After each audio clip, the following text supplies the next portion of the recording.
what's the boundary of our experience, right? What we know is we're bounded by physical experience, and the internet that we know now is very limited. There's no question, it's very limited. Limited meaning our ability as human beings to sense, literally to sense, as well as to interact. What we can do today on the internet, we can talk, we can see, and we can hear. That's it.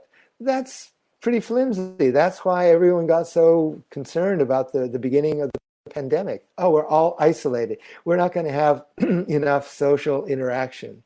And so Metaverse came along, and COVID sort of coincidentally, I'm sure, as oh, wait a minute, what can we do to extend that? All right, so AR, augmented reality, virtual reality, these are new techie tools, new technologies, which presumably could allow us as users, as human users, to experience each other and new environments in a different way. And so the way I like to describe Metaverse is simply providing new dimensions for us to experience the world and each other.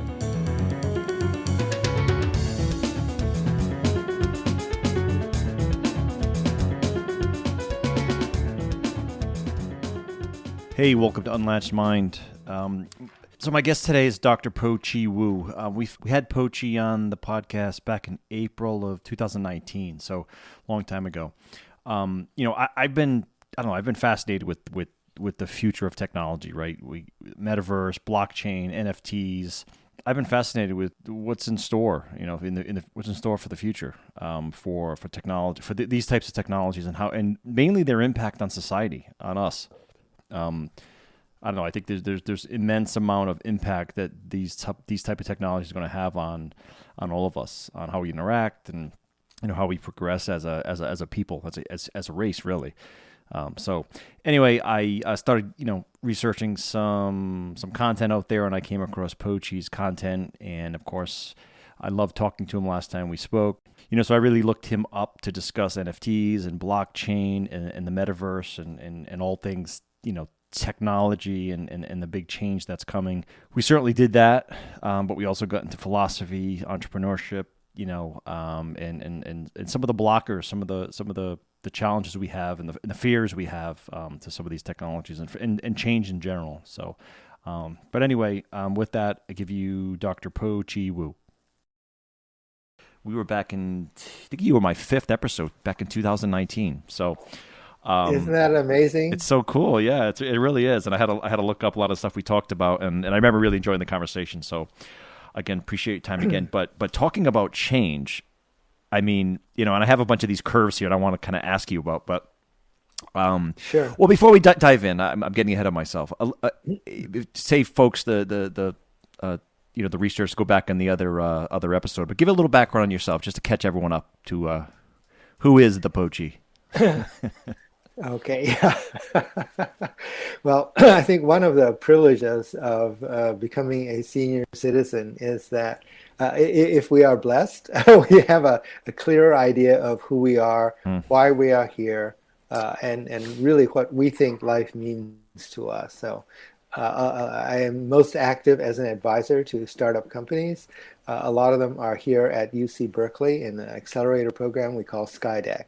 I'm very active with that program. Been doing this for 5 years. I love entrepreneurship. I think it is absolutely a journey of change. I think it is a journey of personal transformation. So the way I like to define myself now is I'm an investor in human capital. Not a venture capitalist investing money. Not an entrepreneur anymore trying to build something to change the world, but it's more like I want to change the world one entrepreneur at a time. Through my experience as a venture capitalist, as an entrepreneur, and the most recent decade or so as an educator, teaching entrepreneurship at the university level.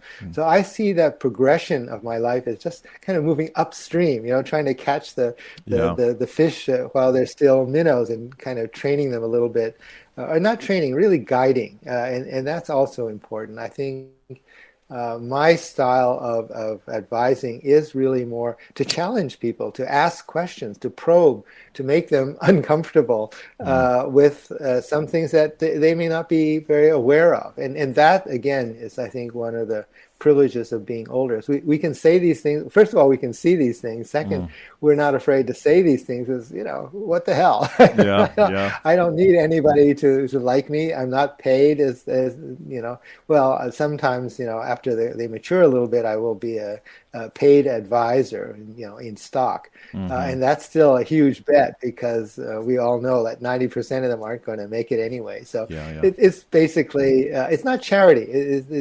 It's different. I'm really investing in them as the future. I used to tell my students, I need you more than you think you need me, right? And it means what I'm trying to say is I need their energy. I need their dedication. I need them to want to build something. And if I can help them, that's terrific. But I'm really very distressed by young people who feel the future is hopeless, that they don't know what to do or how to do something. And that's not having to do with economic status or education. It's really an energy, a belief, and really a belief in change, that positive change can happen, and that they have the courage. And courage is absolutely the key word here.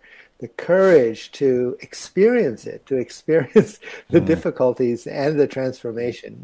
There is no hero's journey without having all of those dramatic challenges, maybe even near-death episodes, for them to come through to the other side. And so I just love that story. I love to be not just an observer or a teller of those stories, but really to help contribute to that journey. Well, I don't know you personally, Ph.D., but I know you're making the world a better place just by, just because, how can you not be, it's just, and you bring up a point, and we'll jump in a second, but just the young people, the cliches, the future is all about the young folks, and it's just like, if you're not, you investing in them is just like, our children. It's so important. It's just so important, as opposed to you just continually trying to just do your entrepreneurship journey. How about plant the seeds in the younger generation and just, and you'll get that exponential, growth that you're going for. So, that's it. Okay, it's all about the network effect. Yeah, exactly. Right. Yeah, it's like the R naught or whatever. No matter how. It's not about my being brilliant. It's if I can affect 5 people and those 5 go on, right? Yeah. They infect 5 more people. That is the secret. That's how society can change. It's very, at a societal level, it's very slow. It's very painful, but you can't beat the math. And again, that's going to be another topic as we talk about blockchain and the metaverse. It's all about new technology using new mathematical tools, mathematical approaches, and it is absolutely being driven by this, people who are trained in energy and engineering, as well as the STEM. But it will happen, and it is happening because, again, the young people are embracing this, as you pointed out in my article, digital natives. It's about them. It's natural to them because they've grown up that way, and they don't think of it as math. They just think of it, well, that's the way the world works, and why not? And that is a huge change, and it's very subtle. I think many people don't really understand that, appreciate how that change is working. I think they're terrified when they see how young people are able to do so much more. I think it's a huge management challenge in companies and business. But people don't really understand, don't think a little bit more deeply about what it is that keeps us, all of us, everyone else other than those digital natives, what is keeping us from changing, from evolving. And that's the problem. If we're a species that's dying out, why is that happening? And what is the next iteration of who we are as human beings? Yeah, it's so just to circle back, the topic we're going to talk about is metaverse, NFTs, blockchain, right? That's, I think, the general gist of what. First of all, find super interesting, and obviously it's well within your sort of swim lane here. So, but as I'm reading through your material, the blog's called "The Rise of the Digital Native," and in layman's terms, it's like, well, these younger generations are being born into a world where digital devices are attached to their hip and in front of their eyes, and with Google Glass or whatever else is going to come down in the future is not something they have to learn. It's something they're learning just as they're learning their native language, for example, right? So it's sort of obvious, but sort of not, and it got me thinking. It's like I just remember like stories of my dad passed a couple years ago, and it was like watching him try to keep up with my 3-year-olds and 4-year-olds. It was immense. I mean, immense difference in terms of like he'd look at an iPad like what the his hands slight. It's just not computing, and my son would be like, oh no, Grandpa, look, and just the amount of stuff that it was so organic to them understanding, and just even now, I think I put in my notes. They're 7 and 9 now, and it's truly natural for them to operate in this world. And it almost got me a little sad. I was thinking about it. It's like some of the older generation, because you asked, what is keeping us from change? And it's like, I think that's just the progression of humanity, right? The older generation dies off. And I think it's almost like the world becomes a little less hospitable. It's almost not that hospitable to the older generation. Like I remember seeing my dad and other older folks struggle where they can't even use cash anymore. They want to pay for something. It's, oh no, this or this only. Do you have Google Pay? Is it Google cash. What? Or Apple Pay? Like, what the hell are you talking about? I don't even have a phone. You know what I mean? So it's almost like that generation has we have to die off, and we have to spring new. I don't know. It just got me thinking of that evolution that we have to adapt or die sort of thing. And obviously we have finite lifespans, so we do have to die because that's just so it seemed to it was sad but also encouraging at the same time as I was kind of thinking through it. But well, what is the gist of your, I guess, just summarize the the gist of your blog here, The Digital Native, and then we'll kind of dive in a little bit. I think I was just making an observation, and it's certainly not, I'm not the first, and it's not a terribly original thought. But, this blog is published in Psychology Today. I'm probably one of a handful that are probably not really trained as psychologists, and I don't pretend to be. But I like to write articles that are thoughtful, as I mentioned. I like to raise questions and challenge people to think a little bit differently, just as you and I are discussing today. And, while I'm, already significantly older than you are, so I have a little bit more runway to look back at how the world has been changing. And certainly many people at my age, so I'm in my mid-70s, many people at my age don't want to play with the new tools. They want to be comfortable. They want to deal with what they know. It's, as you mentioned, like using cash instead of, not in credit cards, that's already pretty standard, but for example, your phone. And so what I'm and the audience at Psychology Today is probably not so millennial. I hope there's some, but I think it's not. I think it's the generation after, maybe what was it? The pre-millennial. I don't know what we call pre-millennial. Generation X, Y, X, something. Yeah, I forget. Yeah. So maybe 20, 30 something, 30, 40 something. And what I'm trying to get people to understand, and I think one of your notes talked about this idea of the boundaries of our comfort zone. I love this idea. Everyone talks about comfort zone. Well, not everybody, but here in the Bay Area and here in the world of entrepreneurship, we talk a lot about comfort zone, and we point out and we try to help entrepreneurs understand that they have to get out of their comfort zone. If you are in your comfort zone, it feels good. That's why we call it a comfort zone. Things are familiar. Things are easy. They may take work, but you kind of feel like you're in control. And that's very comforting, right? And people need that and want that.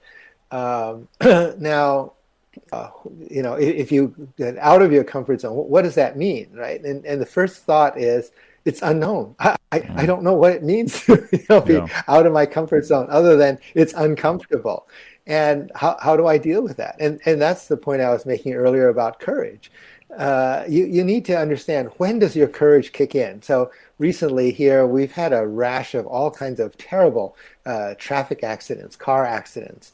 And I saw one, I think it was in LA, a driver was speeding through a red light, crashed into like 5 different cars, and ended up in a gas station, and of course, cars started exploding in fire because of this accident. And the wonderful anecdote about courage is for example, firefighters, when they see a car on fire, they're the first ones to run toward the fire, right? Everyone else runs away from the fire, which is the rational, intelligent thing to do. You don't want to get burned in a fire. But if you feel it is your dedication, your commitment to life, that you try to help people, and it's not only firefighters, and obviously there were some normal citizens who also did this. They rushed to the fire, see if they could help, and that's real courage, right? Courage is not denying the fear, but saying, "Oh, there is real fear, but I need to do something. I need to help somebody." And that's the point. And that's the boundary of your comfort zone. That's a really interesting concept. I've not heard a lot of people talk about what is at the boundary of your comfort zone. What makes you really uncomfortable? What would it take for you to get through that? How do you get to the other side of that comfort zone, so that you have? And that's the point at which you find courage. You discover what it is that gives you courage. What is, in the example I gave, it's for example, firefighters or a citizen rescue situation, their value, their personal value of wanting to be of service, of doing the right thing, the good thing, that kicks in. They might not feel that in a different situation where they're not challenged as much. Of course, firefighters are, that's their job. But for most of us, it isn't. We are not challenged to be courageous at that level. And we never experience it. We never even allow ourselves that opportunity to grow into that. So that's the point of the article. All of my articles are kind of about this. How do you get to be a better person? Not to be judged by anyone else, but by your own standards. How do you feel like your life is more worthwhile? That you are contributing more, that you are more productive, and that could mean in financial terms, or as well as emotional or spiritual personal growth. Yeah, I mean it's so true. Everything you just said. I mean, there's that nice little graph. I'm not sure you've seen it, where it's like your growth, the most amount of growth you can achieve is right at the border of challenge and support. So right at your comfort zone, just outside of it. Like if you're too far, then it's too much. You get no support and you just collapse. But always pushing outside your comfort boundary with, and that's definition of growth. And you're right. I don't think a lot of us.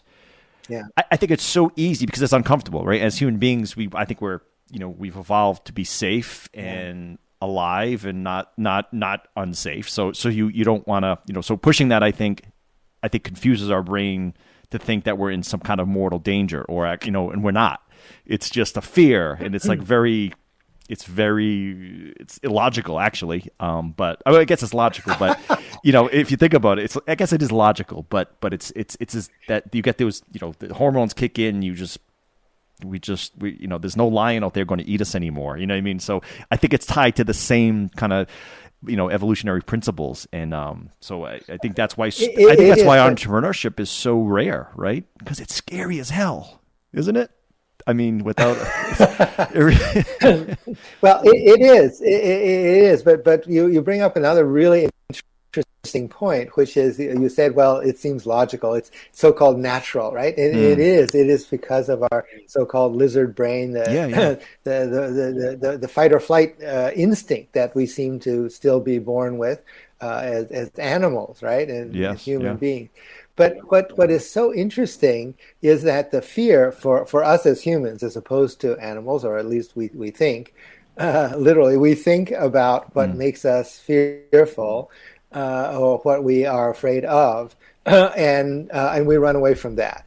So we're actually running away from the fear in our brains. And Winston Churchill said that during World War II. There's nothing to fear but fear itself.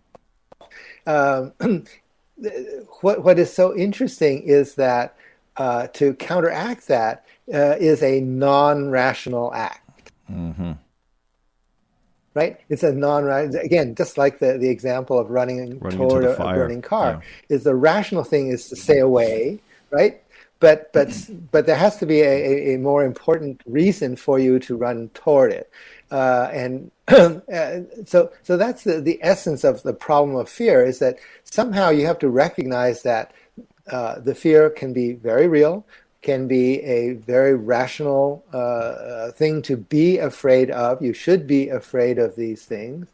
But you still proceed because you feel like, of course, the end goal is worth it, but you feel like you understand how to deal with the fear. Again, so for example, that's the difference between a firefighter and a regular citizen. Firefighters, presumably, we hope, are trained to deal with fire. They're not going to grab something that's burning, hot metal and burn their hands. They're a little smarter than that, and presumably they have other tools as well.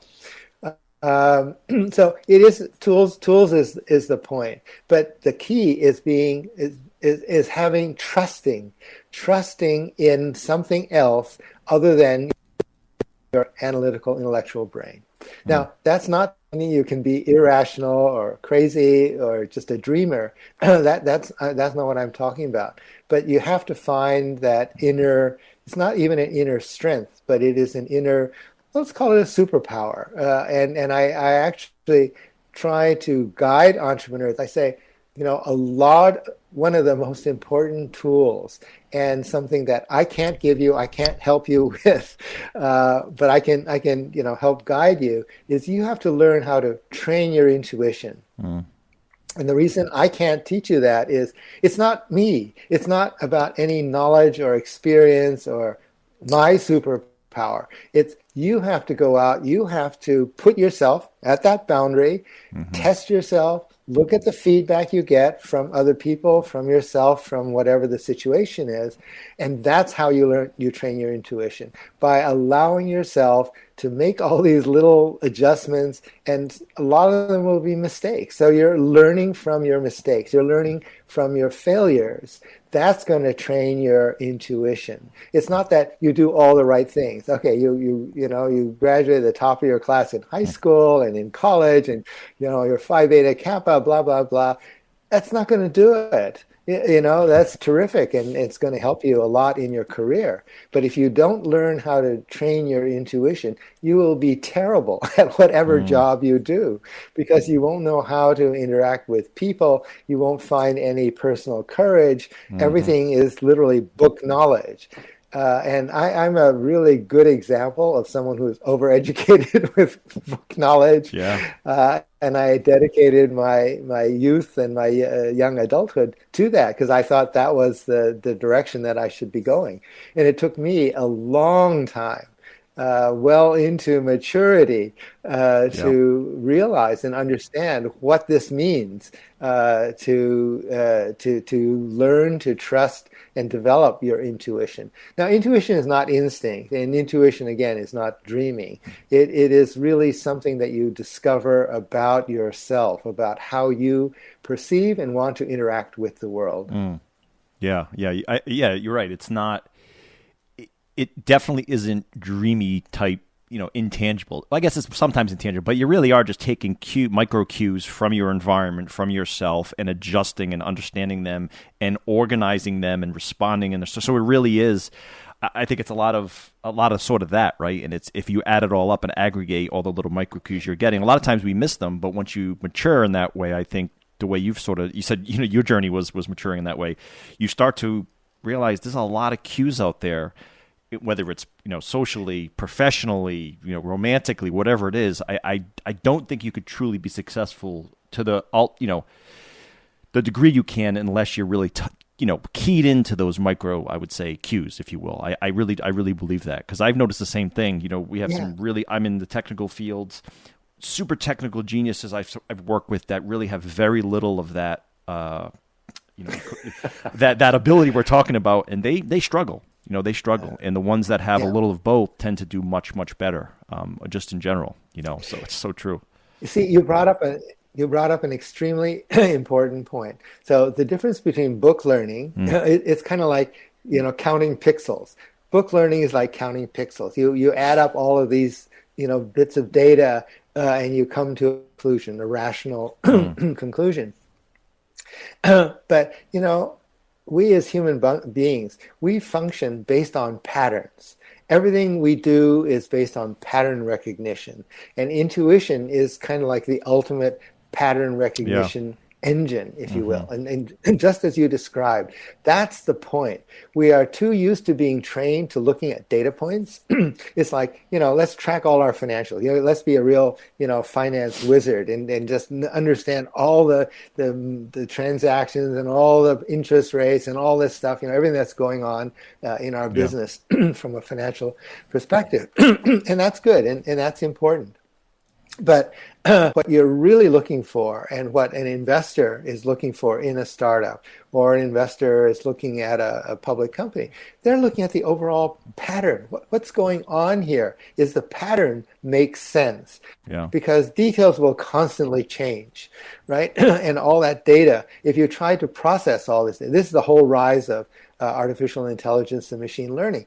We are drowning in data. The amount of data, I don't know what the latest figures is, but it's like the amount of new data that's created within a week exceeds all the previous knowledge we've had forever. It's crazy. It's growing. And this is why we can no longer absorb it all, and we can't do the the granular analysis anymore. We have to learn to be better at recognition. And that is exactly what intuition is. And that's the essence of being an entrepreneur too. You don't know, every day as an entrepreneur, you are faced with a challenge of making decisions where you don't have enough information. You simply don't know enough, but you have to act anyway. You close a contract, break a contract, sign a customer, whatever it is. And how do you do that? If you're stuck on this analytical process, you will never, ever do anything. You won't do enough. So it's only when you get past that, then you realize, I don't know, I literally don't know what I'm doing, but I really believe that I'm moving in the right direction. And again, I accept the fact that I'm going to make mistakes, because that's going to help me learn. And this is the point, entrepreneurship, the journey of entrepreneurship is experiential learning. And that's really what life is. Life is saying, let's go out and embrace life. Let's take some of these challenges. You want to go mountain biking. You want to be a marathon or a triathlete, or, it's not just the sports, but let's go and do something. And that's how you, again, you embrace life, and it gives you so much reward. And this is why we love the stories of athletes. And now we celebrate the so-called para-athletes, right? People who have various physical disabilities, and they are extraordinary as human beings. It's not just the physical capabilities, which are, again, beyond our imagination. We never thought that people could do that, in a wheelchair or whatever. But they're amazing. But it's the quality of them as human beings that is so remarkable. and inspiring. And that's also the point about the journey of entrepreneurship. They don't set out to be role models and want to inspire people, but they understand that the transformation that they have put themselves through and all the pain and all the difficulties, but coming through on the other side, that is an important story to tell and to share. It's for themselves as well as for others. Well, you might be the deepest thinking entrepreneur I think I've. I think you have the underpinnings of that, but it's true though, because you have to. I mean, human psychology, you cannot take it out of anything, right? You have understanding what makes us think and how we think is unfortunately. I mean, not unfortunately. It is literally the only way you can really be successful in anything, I think. Or get to that next level, right? I really agree with that. So, folks that are listening are probably like, "What the hell? This title is NFTs, blockchain, and metaverse." But right. So let's get back to that. No. Okay. So it's a great. So the challenge. Yeah. So you brought up the challenge. So right. I guess because a lot of folks probably listening going, "What? I still don't know what the hell NFTs are." Blockchain. They probably just think of as Bitcoin, which is really it's not the same thing. But sometimes they get tied together. Blockchain is the underlying technology, and so NFTs, blockchain, metaverse. Yeah. Maybe a little description of them all, and then I really want to talk about if I'm going to be like, if I put a headset on in 10 years, am I going to what's it going to look like? That's what because my kids are getting excited about VR. They're getting excited about augmented reality, and I am too. I'm a geek, so I want to get into that a little bit, but maybe a little description of those three for now to start there. Right. Well, in 10 years from now, you won't have to have a headset. It'll be implanted. Neuralink. Yeah, we'll talk about Neuralink. And all of us who are past that age will say, no way, I'm going to do that. And the young ones say, oh, sign me up. I'm ready. Yep, 100%. Okay, so yeah, the shortest form way of taking out some of the mystery. Okay, so you and I we share the love of the techno geeky side, and then there of course is all those marketing geeky people who say, oh, here's a new buzzword, it's going to dazzle the world because no one's going to understand what it means. Right, that gives us an opportunity to sell them whatever it is we want to sell them. Yeah. So again, just very very briefly. Blockchain is it's an invention, a mathematical construct for actually doing something that's been around for a long time, which is synchronizing a number of different databases, right? that contain presumably the same kind of information. So you think about a Fortune 500 company, they may have dozens or even hundreds of databases of different things, but they're all under the central control of, let's call it, headquarters. And this is the typical structure of database management. And the idea of so-called decentralized database management is something that is relatively new. And the idea is that somehow if you had a group of databases that they could be synchronized without having a single central control. And then the question is, how do you do that? And the blockchain technology is actually a mathematical construct that says if you do these things to the data and to these databases, you can in fact achieve this. And so that's, I think, the way to demystify. Of course, it's still a little techie, but demystify the idea that this is something that is hard to understand. Now, the essence of a decentralized, synchronized database means that information can be permanent, it can be immutable, meaning that you can't just go into one database or half a dozen databases and change the data. It won't happen because the rest of the network will enforce consistency. It means that everyone is accountable. And that, to me, is one of the most exciting parts of the whole blockchain. And I wrote an article about that. I said that gives blockchain a moral core. Okay, moral. It has a morality built into it, because if people want to participate in a blockchain, that means they have to be willing to be open and transparent and accountable for their actions on the blockchain. All right, this is not to do with the security and the anonymity. There are a whole bunch of other things. Bitcoin itself, as a concept, is actually like the very first use case, right? An application of this structure. And the purpose was simply to say, how would we affect peer-to-peer transfer, exchange of monetary value, where both parties don't know each other. So you and I, Vinny, and Pochi, we can exchange Zella, or we can change credit cards, whatever, but we have to know each other. Right. If we were just two random people and you were selling me a subscription, I don't know who the hell you are. Why should I, how transfer money to you? And how would I know that you would get it? You don't know who I am. The whole thing doesn't make sense.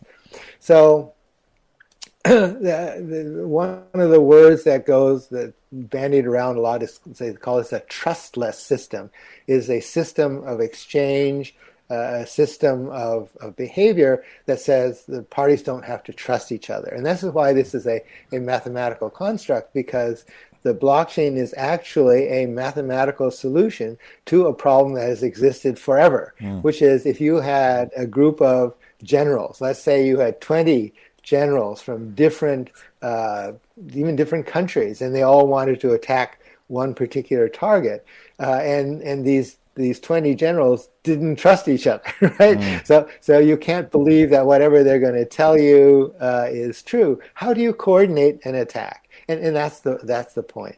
Okay, so that's the background. Now, NFT is obviously called non-fungible token, and non-fungible token simply refers to the unique quality of a particular block on a blockchain. So it's literally a digital asset, and the simplest way to think of it is a digital asset. And again, the first use cases are things like a piece of art. Okay, if I draw an art, a painting of some sort, I take a photograph of that. It's now reduced to a image, a digital file. There are techniques to essentially brand it, to copyright it. So okay, this is the unique digital copy, digital rendition of this particular artwork. So it is unique, and because it is registered on a blockchain, so it's in a block, it is therefore traceable. Now, you could come along and take a picture of the same piece of art, so you have literally exactly the same digital file, but it doesn't have this, call it security feature that says, no, this is Pochi's own. He took it. He verifies original, this is the original copy. Blah blah blah. Okay, so that's the idea of an NFT, and the idea of it being non-fungible means it is not transferable. It is not exchanged into anything else. It's still intangible. It is a digital asset, but it has unique, and it's the uniqueness that gives it value. And this is what has given rise to what is now commonly called the creator economy. So people, artists, and musical artists, and you have a song, you are a singer, or you have some other. It could be your blogs, or your podcasts. You could make them into NFTs, and the idea here at the moment, and I think it's still very primitive, is sort of this collector mentality.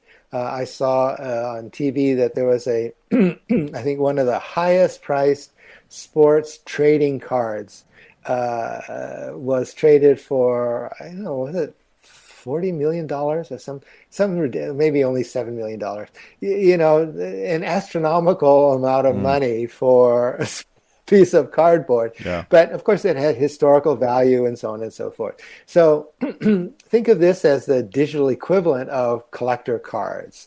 And trading cards, by the way, are the huge business, multi-billion-dollar kind of business.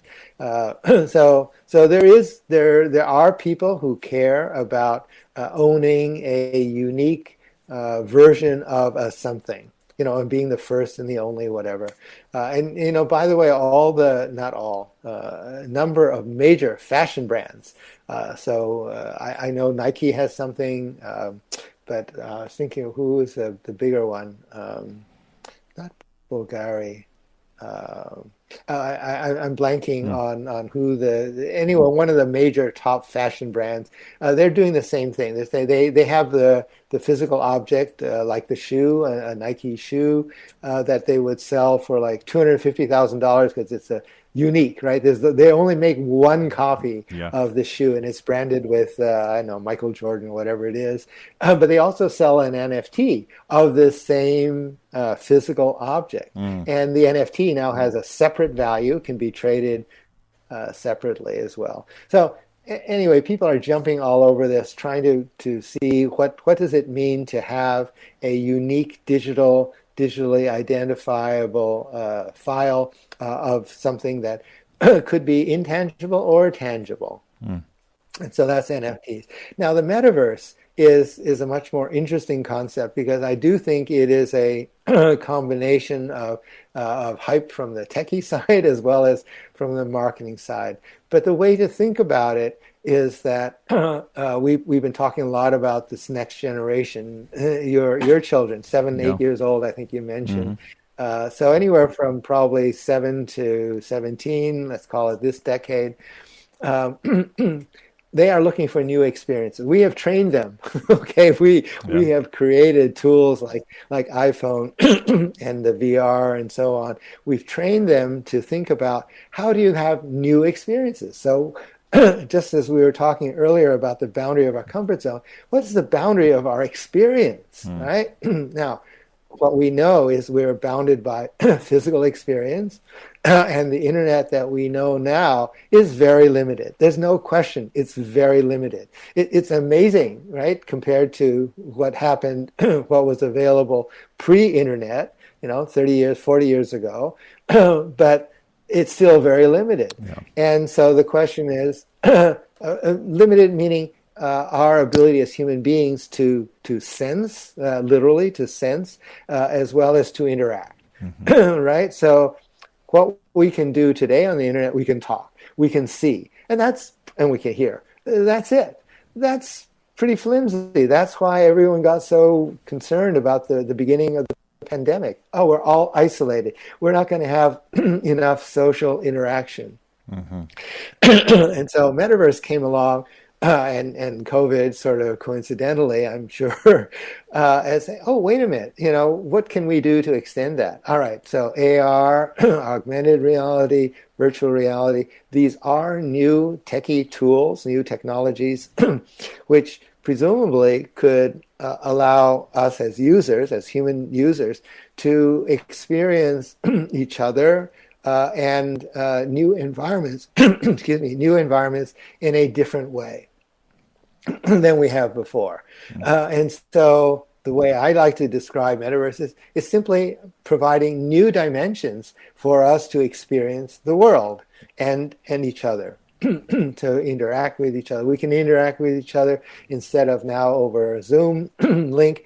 We can do this in a virtual room. We could say, okay, let's do this podcast in Hawaii. Okay, so we will transport ourselves magically to the summit of Mauna Kea, the biggest mountain, volcanic mountain in Hawaii. And we'll do the podcast there, and we'll be in total comfort because we won't have to suffer the climate problems.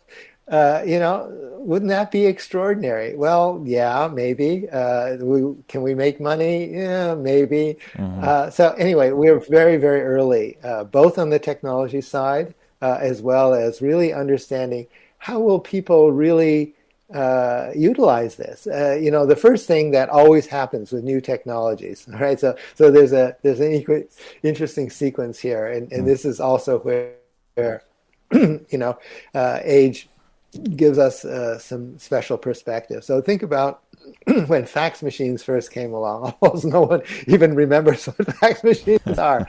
But 50 years ago, fax machines were a thing. They were a new thing. And one of the first ways that really made a lot of money on fax machines, unfortunately, was pornography. Oh, really? What else? What would you expect? Yeah, just like video. Not VCR. So people were faxing each other porn, or you could get porn faxed to you from. to get porn facts to you. Wow. And Interesting. so what happened with the internet? Same thing, right? Right. Because and here's another sort of philosophical sociological observation here.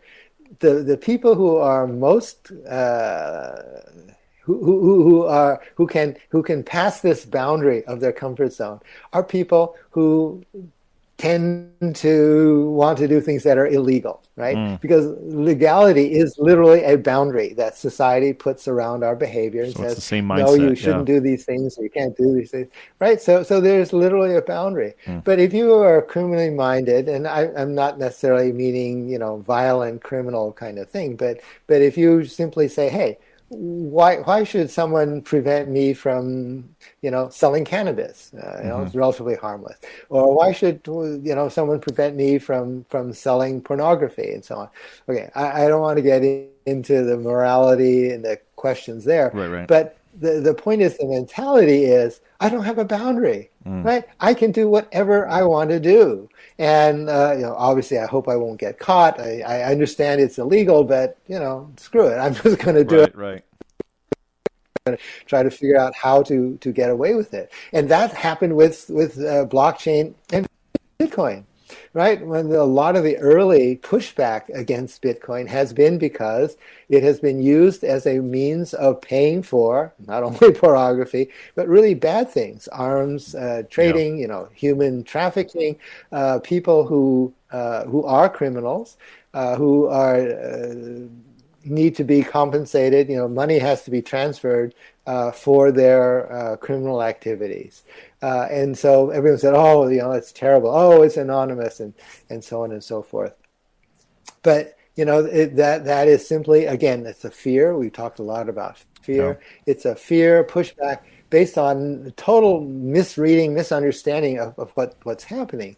It's a little bit of the shoot the messenger, and that's not the problem. Technology, and this goes back to my moral core, technology is always morally agnostic, right? Technology is a tool, and the problem is the bad guys can use tools as easily and as well as the good guys, and unfortunately they will push it farther. Right, because that's the essence of their nature, is to push these technologies. And today, bad people, they're very well educated. They go to all the best Ivy League schools. Yeah. They have tremendous financial resources. They're smart, and they're also organized. And they're using all these network tools. They're using all the efficiency tools. It really is another part of society. We can't just say, oh, they're this low life and they're not intelligent and whatever. No, I'm sorry. I'm sure there's still those criminals, but the really dangerous ones, the ones that are literally corrupt our lives and really putting massive, creating massive economic impact, are the ones who are really well organized, highly intelligent, using all the tools. And so this is a real quandary, and you see this in cybersecurity, right? Because cybersecurity is the frontier here, where you've got good guys trying to create secure systems, and you've got the bad guys trying to figure out, okay, how do we break all of those security systems? And it's this constant arms race. It's ongoing. It will never ever change. This is the battle for good and evil, just played out in this particular world. And so we come back to Metaverse. I know I keep diverging, but Metaverse has a really interesting challenge here in terms of the good and evil of it. I haven't seen people really talk about that yet. I mean, it's probably not that interesting, but philosophically and from a moral point of view, there are all kinds of very troubling possibilities when you think about what could happen in a metaverse. And so I think I read somewhere, someone said something about, so what happens if you get killed in the metaverse? Right? Yeah. You and I meet in the metaverse, and you shoot me and I die in the metaverse. What does that mean? How does that affect me as the real person? Right. What happens to that digital file, the digital information? It's really it's a fascinating quandary. So anyway, I am not an early adopter of technology. I'm a lover of the change. I greatly admire the brilliance it takes to create some of these technologies. But there are things that are happening. Okay, so just as I think a common theme in our talk is, not only is our knowledge increasing, but it is increasingly difficult for us to understand, find the paths that we can take, that we can feel maybe not quite comfortable, but at least not threatened. We're not in fear of our lives. So there really is a real challenge here of saying, if change is happening so fast, particularly on the technology level, right? It is an exponential increase. How are we as individual human beings, and much worse, how is society learning to respond to these things? And we simply aren't keeping up. We haven't kept up since really the beginning. You could see this with the beginning of laptops and microcomputers, and because suddenly these things, and they were selling these to you're old enough to remember that every generation of Intel's chip. Yeah. So it's faster cycles, more power, blah blah blah. You can do all these things, but most of us, 95% of us, we only use like 15% of the capacity of our email and web browsing. Yeah, email and web. Yeah, exactly. So we are not up with the explosion in software, in knowledge, and that was a very clear example. That was 30 years ago. What are we going to do now? How can we do this? So we need more people like you, more people talking about these issues, and getting thoughtful collaboration, among not only techies but other segments of society to really. Again, not to try to slow things down, because that will never, ever happen, but to keep things in perspective, to keep people, again, asking the right questions, probing, what's happening to your comfort zone? We're pushing a little here, we're pushing a little there. How is this affecting our society? And we are absolutely seeing this play out in the political arena, and it's really quite frightening there, all the things that are happening. Because we're losing our sense of ourselves. We're losing our sense of integrity. We're losing, in the political sphere, we're losing our sense of what it means to live in a free, so-called democratic society. It's incredibly scary because, again, the bad guys are using all those tools to create an illusion for us. Okay, it's not quite a metaverse illusion, but it's definitely an illusion that they're creating through misinformation and disinformation, so that we no longer have the security of understanding what we think is a true perception of who we are and where we are, what kind of society we have. So, you kind of touched on something there, which, I don't know whether to be sort of utopian or dystopian in where this stuff's going to go. I love shows like Black Mirror and the movie Ready Player One and all that sort of stuff, and it's mostly dystopian in a lot of ways and maybe that's just because that's what sells in the Hollywood world. But if what I see, first of all, the technology is fascinating and the future is fascinating, and if it's just entertainment and then you go back to your reality, it seems like it's pretty benign. But I think we're going to get more and more symbiotic with technology, right? As you kind of alluded to earlier with implants, and where you could almost say with our cell phones now, we're almost we're not physically attached to them, but we always have earbuds in our ears. It's always in front of our faces. We're always listening to something with Google Glass and Apple Glass later. We're going to be seeing through augmented lens. So it's almost like you could say it's starting now. I guess what I'm seeing that's kind of worries me is the deviation from human interaction. We're social creatures, right? Our brains, our DNA hasn't evolved. We still require physical touch and hugs and get into a fist fight on the playground as kids to know what to say and what not to say. All the tribal adaptations that created us, the social cues, and we still require that. Unless our genome is going to accelerate this massive change, which I don't think it does. I mean, it takes thousands and thousands of years for,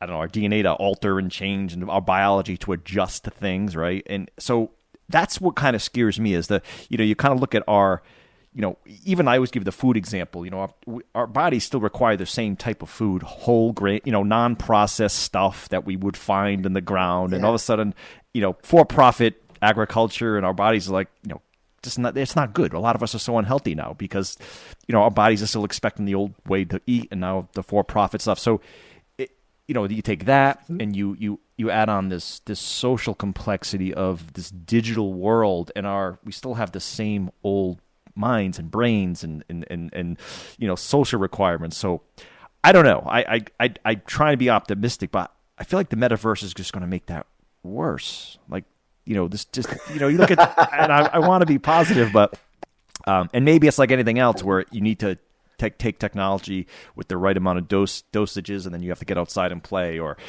whatever it's going to be, but I'm also trying not to be that old kind of curmudgeon, get outside, put your phone down. It's like, well, I don't know. I don't know where that balance is going to be. So I just feel like there is an absolute non-relative perspective, which is us as humans have a, whatever you believe in, creationism or evolution, doesn't matter. We've obviously evolved a long time to get to where we are, in my opinion. Anyway, I think most people's opinion. I don't see how that's going to accelerate or catch up to technology. Anyway, I'm kind of blabbering there, but you kind of get see what I'm saying there. It's like, how do we sync up those two? I agree with you. Yeah, no, I agree with you that our ability to evolve genetically is far, far, far slower than our ability to evolve technology, intellectually and even experientially. And our bodies are not ready for that. Our bodies, we need to. And it's all the things that we heard from the very beginning. When television was first invented, parents and grandparents would tell us, "Oh no, you only 1 hour a day, you sit there, you'll rot your mind," and all those things. And then it happened again with the internet, and it's only gotten worse. And the metaverse is yet another. I want to call it temptation. The fight between good and evil for human beings, for the human soul, if you will, is absolutely all about temptation. Right? Intellectual temptation is no different than, and no less addictive, by the way, right? Than a food, addiction or anything else. If we overdo any part of what makes us a human being, right? Whether it's extreme athleticism or overeating or, over intellectualizing, it's unhealthy. That's not what we are as human beings. We want to be able to experience these things. We're not going to slow technology down, but we need to keep technology in perspective for our individual personal lives and our social life. Now that kind of a statement opens up all kinds of danger in the sense that, so the old one will say, that means we put up fences, we put up boundaries. No, you can't do this, you can't do that, right? We'll put up all the no's. And that's not the right answer either. Human behavior has never responded well to that. But what we have to remember is what is important to us as human beings. As you point out, human interaction, hugs, being with real people, feeling it's a different feeling, or even just family. How do we interact with family? I think that's one of the the biggest complaints now, because the kids are all stuck on their phones and just 10 short years ago, it wasn't stuck on their phones. It's stuck on their laptops and then iPads and. And it's because games and entertainment, especially in America, are just, again, one of the ultimate temptations. It's so easy to lose yourself. And Homer, the famous Greek poet, right? The lotus eaters, the land of the lotus eaters. It was entertainment. It was about being in this entranced state where you were simply given over to pleasure. And if you ate the fruit, and we call it now drink the Kool-Aid, you can lose yourself.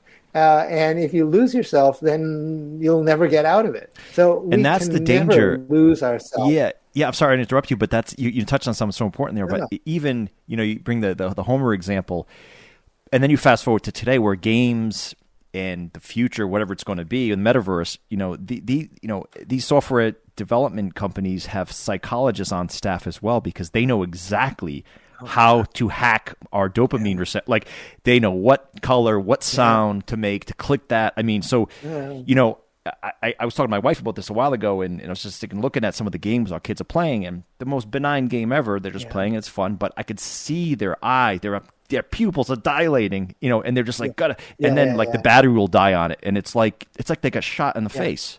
Like, they were in, you know what I mean?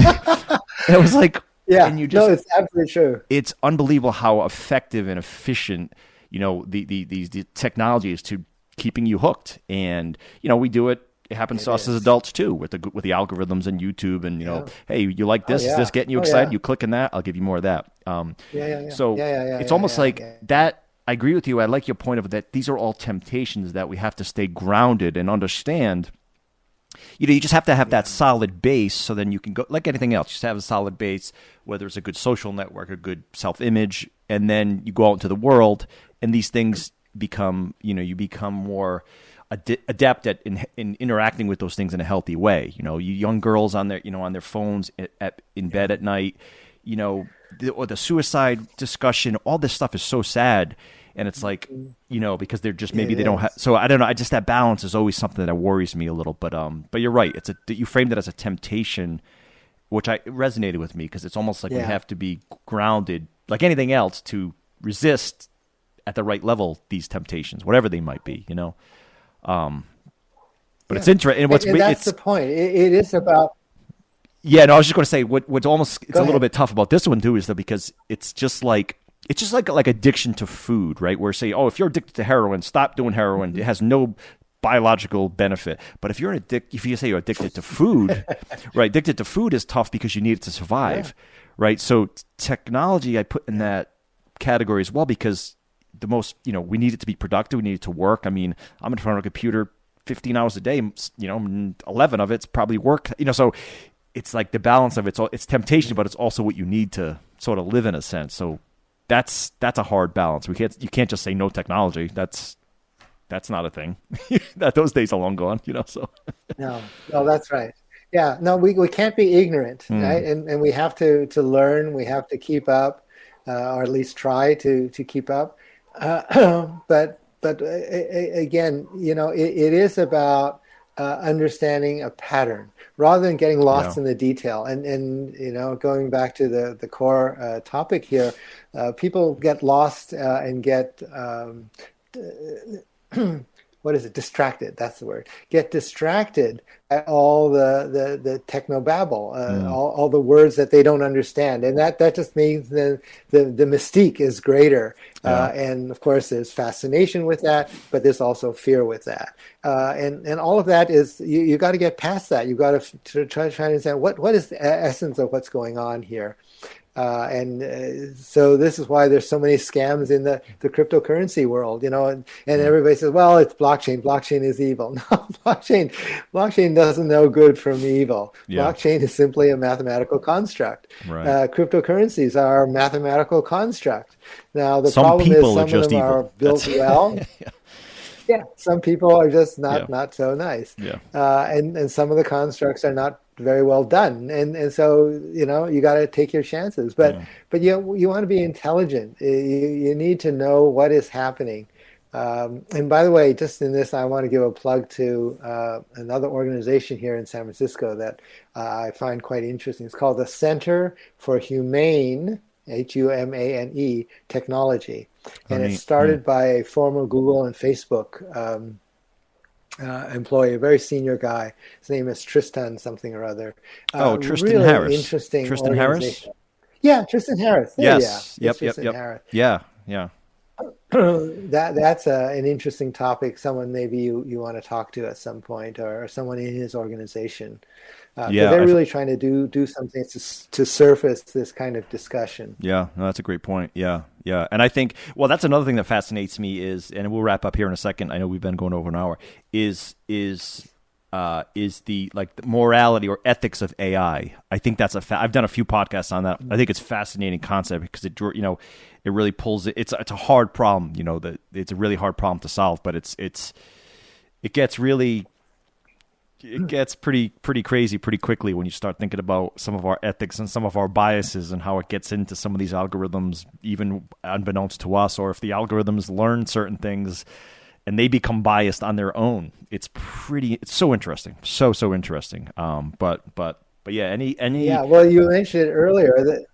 Oh, go ahead. Yeah. Yeah, the problem is all the best companies have really, really smart psychologists. Yeah. And the field of psychology has evolved to just a tremendous degree, where both I think on the academic side as well as the applied side, industrial, commercial applications, that they know how to hack into our brain. They know how to manipulate is really the correct word, manipulate our behavior. And some of this is, even if you are conscious, I'm sure this came up in some of your AI podcasts, even if you are really conscious of trying to avoid your biases, it's literally impossible because your biases are built into the way you think. Right. And that's the ultimate conundrum. The temptation is we live in our brain. That's all we know, literally, right? I think, therefore I am. Famous saying. But that is the point. And the more I know who I am and I know who you are, the more capable we will have, greater capability we'll have of influencing each other. Yeah. Hopefully we do that in a benign way, but it's just as easy to say, no, let's take it in a different direction. Yeah. No, we can go on for, maybe that's another topic. So some of those biases we have and why some of them, I've talked to neuroscientists about this and they're like, you can't even say this because it gets crazy political, but there's some biases we have that are, I mean, a lot of them are, not a lot of them, maybe some of them are in our head, in our mind for evolutionary reasons, for survival. Whatever the bias may be, whatever it might be, and then it manifests itself through hate and other, and it gets really complicated after that. But it's so complicated. We just got to hug each other more. I don't know what it is. Man. Yeah. Well, Pochi, so again, really appreciate your time. What else do you have going on that you want to, where can folks find you? Sounds like obviously you're super busy. Any books, podcasts? What do you do? And I'll include some links in the show notes. I have not been. So in the last couple of years, I think I was diagnosed with colon cancer. Oh, man. Just suddenly, in a sense. But the good news is that, it's a sizable tumor in my colon, but it was surgically accessible. And so the doctor took out a section of my colon, he said about 7 inches long. And ever since then, everything has been clean. There's no sign of cancer. Oh, man. Excellent. Okay. So this was literally in 2020, right at when the pandemic hit and everything. I was not suffering. It's very interesting, and again, I wrote a little bit about this, but there are a couple of things there that are sort of relevant here. The first thing is I told my doctor and I told my family, I will not live in fear of cancer. I'm not going to be afraid of cancer. Okay, I have cancer, diagnosed. I know it. I can see it. I have the pictures and everything. But I'm not going to live in fear. And that's a very important idea. Okay, cancer is obviously a serious issue medically and all kinds of things. And then the second is I'm not going to fight cancer because it's something that's coming out from my body. Right? It's not external. It wasn't somebody shot me. It wasn't something else. It's something happened within my body so that some of my cells went rogue, basically. Yeah. What did I call it? I call it overly enthusiastic overgrowth. That's the most polite description of cancer I've ever heard. Yeah. So obviously the first question is, okay, I can remove it surgically. Now I have to really examine my life. Okay, Mm, what am I going to do differently? Because I always felt I was very healthy, didn't have a lot of conditions. Everything was good, blood pressure, sugar, whatever. I'm very healthy, and yet, boom, this thing shows up, and so something changed in my body. There wasn't a lot of anything external. I wasn't aware of anything external. No big change in diet. But anyway, so I go on this research project. We're just trying to figure out what can I do to be healthier. mm, And so I challenged my doctor. I said, okay, so after doing some research and thinking about this thing, nobody talks about healthy. How do you measure health, right? I mean, yeah. really, and how do you measure what it means to be healthier, right? Mm, Of course, there are certain metrics. Physical strength, agility, whatever. I mean, there are all kinds of proxies for health, but we all know there are wonderful athletes who fall down dead from a heart attack, and sure. Yeah. the wrong metric. That metric is not sufficient. Helps. It's certainly an indicator, but that's not the essence. So the question of how do you become healthier became a really interesting question. Hmm. And I wouldn't say I'm obsessed by it, but it became the central focus, obviously, right? Because even with the surgical removal, there's a high risk of recurrence. Yeah. Oh, by the way, my particular cancer was called stage 3B, which meant that more than three, in my case, exactly three lymph nodes that were on my colon that were closest to the tumor, three of them showed some cancerous cells. Mm, And the standard of care, what the doctors say, chemotherapy. I told my doctor, no, I'm not going to go that route because mm, to me, the potential downside risk of chemotherapy is huge, and it's a very high probability that chemotherapy will cause just those particular drugs will cause changes in my body that are not good for the body. yeah. Right? And that's just absolutely well known. The unfortunate philosophy of cancer pharmacology is we'll do everything we can to kill cancer cells. And oh, by the way, it's going to kill a lot of A other lot of good cells at the stuff same too. Yeah. time. Yeah. But we're hoping, right? We're hoping that the cancer cells will be eliminated before the rest of you, Mm, dies. yeah. That's a terrible premise. It's a terrible, terrible Yeah. idea. So I said, I'm not going to go there. I'm going to look for different, let's just call it more natural or, healthy living, food, diet, and all those things. Let's look at all of that and try to understand how to be healthier. And so, in a way, I have been putting more emphasis on my physical health, more on physical ability, training, trying to be really as fit and as healthy as I can be. So I don't need Western pharmacology. So I don't need other kinds of interventions. And and that sort of it's interesting. That does take up a lot of your psychic energy as well Yeah. as physical time. I can imagine. Mm, And so, unfortunately or not, this is the phase of my journey. Again, I'm still very active as an advisor. I love doing this. I love talking to people like you.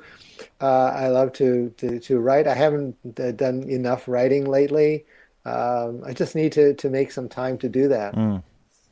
Well, you said you were in your mid 70s, and I don't know if it's just the camera angle or the pixelation, but you look great. You you look fantastic. And I'm not just Thank you. yeah, no, you do. Absolutely. Well, Thank Pochi, you. most people when they don't It takes work. It's very important. It takes yeah, work. well, I think a It takes positive mindset, dedication, commitment. yeah, Yeah. and a It takes general a lot of courage. love for what you're doing. It seems like you just have the right outlook. I mean, it's Yeah. that's key. I But think it that's the takes a key. lot of courage too. Yeah. Every day you get up and you go through, you do all your routines and you do all this stuff. Hmm. It takes courage to do that. And I'm just, again, so blessed to have a supportive family, to have, to be in a position where I'm not financially stressed and, Yeah. Yeah. I'm not super wealthy, but I'm okay. Everything in my life is okay. It's modest, but more than enough. Yeah. No That's the right complaints and no approach. Yeah. regrets. Yeah. That is the right approach. Yeah. Well, thank you so much. Seriously, this was amazing. I appreciate the your availability on such short notice too. So, No, thank you, Vinny. It really is a pleasure.